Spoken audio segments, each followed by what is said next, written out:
तो स्पिरिचुअलिटी मतलब सिर्फ पूजा पाठ नहीं होता। मंत्र, जैसा मैंने लिसनिंग एक्सरसाइज बताई, वैसे ही मंत्र चैंटिंग भी एक बहुत बड़ी एक्सरसाइज है कि आप मंत्रों का उच्चारण करते हैं मेडिटेशन में, क्योंकि जो पावर, जो वाइब्रेशंस वो साउंड रखते हैं वो आई थिंक दुनिया में और कहीं नहीं है। तो वो आपके करियर के लिए, कंसंट्रेशन पावर के लिए, कॉन्फिडेंस के लिए, मेमोरी पावर के लिए, सबके लिए बहुत अच्छा है।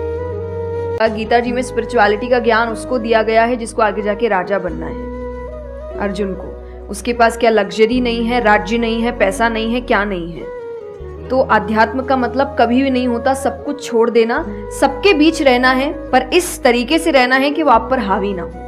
मुझे पता है कि एक ऐसी शक्ति ऊपर बैठी है जो मेरा बुरा नहीं चाहती, तो कई बार बुरी चीजें भी मेरी जिंदगी में हो रही है, मुझे पता है वो मेरे अच्छे के लिए है, क्योंकि वो कर रहा है। तो ये समर्पण, ये भक्ति है, तो ये आपको हारने नहीं देती। क्यों हारेंगे आप? क्योंकि आपको पता है ना कि वो हारने देगा नहीं। तो आप अपने आप गिरे, आप फिर उठेंगे कि नहीं भाई अभी गिरना शायद जरूरी होगा, इसका इशारा है। तो सबसे बड़ा दोस्त का आई थिंक क्वालिटी यही है, जो सपोर्टिव है लेकिन गलत चीजों में नहीं है, वो हर वक्त सही के लिए आपके पास खड़े हैं। और तीसरा जो मैं सबसे अच्छा कहती हूँ कि आपकी और उनकी मेंटालिटी मैच होनी चाहिए। आपको ये समझना है कि अगर मेंटालिटी एक नहीं होगी तो भले ही आप अपने पेरेंट्स को कितना ही कह ले कि हम कुछ नहीं करेंगे, अरे हम तो सिर्फ घूम रहे हैं, अरे हम वैसा कुछ नहीं करेंगे, करोगे एक ना एक दिन जरूर करोगे, क्योंकि ये ह्यूमन नेचर है। आप जिसके साथ ज्यादा समय बिताते हो धीरे धीरे उसकी क्वालिटीज कुछ आपके अंदर आती है।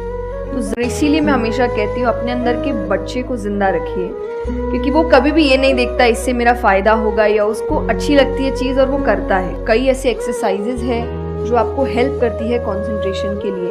तो जो मैं एक्सरसाइज फॉलो करती हूँ वो लिसनिंग प्रैक्टिस है। जब शांति हो तो वो एक बहुत अच्छी प्रैक्टिस है जो आपके दिमाग को हेल्प करती है किसी एक चीज पर ध्यान लगाने के लिए। तो आप ऐसे कंसंट्रेशन पावर के एक्सरसाइजेज होती कर सकते हैं कि हम जो सिर्फ सैटरडे संडे जिन दोस्तों से पार्टी करने के लिए मिल रहे हैं वो आपके दोस्त नहीं होते हैं, वो आप बस एंटरटेनमेंट के लिए, आपको मस्ती करना है, मजा करना है तो आप मिल रहे हो। कि आजकल हम इतनी छोटी छोटी बातों पे झूठ बोलते हैं कि हम किसी से मिलने जा रहे हैं और हम घर से भी नहीं निकले, अरे 5 मिनट, अरे सिग्नल पे खड़ा हूँ, अरे बस पहुंच गया, अरे क्या हो गया, वो 2 बातें तो सुनाएगा ना सिर्फ कि तुम समय लेकर नहीं आए, पर हम इतनी इतनी सी बातों में झूठ बोल रहे हैं। ये हमें लगता है कि कोई बड़ी बात नहीं, पर ये बहुत बड़ी बात है कि आप इतना भी सच का सामना नहीं कर सकते, और फिर हमें लगता है कि हम लाइफ के जो प्रॉब्लम्स है उसका सामना कर लेंगे, खुद के सच का तो सामना कर नहीं पा रहे हैं। जिंदगी का सच सामने आएगा तब तो बैंड ही बज जाएगी पूरी। आज ये जमाना अलग हो गया है कि भगवान से भी